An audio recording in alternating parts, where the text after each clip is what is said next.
Voice of America Washington سے news minute کے ساتھ میں ہوں تابندہ نعیم۔ 2 اعلیٰ سطحی افغان طالبان رہنماؤں نے ملا عمر کی ہلاکت کی تصدیق کی ہے اور کہا ہے کہ طالبان شورا نے ملا عمر کے نائب ملا اختر منصور کو طالبان کا نیا امیر اور سراج الدین حقانی کو نائب امیر مقرر کیا ہے۔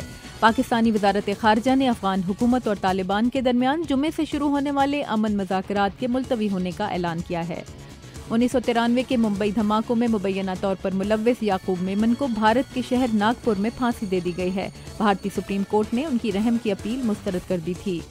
مغربی بحر ہند کے قریب فرانس کے جزیرے سے ایک ہوائی جہاز کا ملبہ ملا ہے جو 17 ماہ پہلے لاپتہ ہونے والی ملائیشین ایئر لائنز کی پرواز 370 کا ہو سکتا ہے۔ ملائیشیا کے وزیر اعظم نے ملبے کو تحقیق کے لیے فرانس کے شہر تولوز بھیجنے کا اعلان کیا ہے۔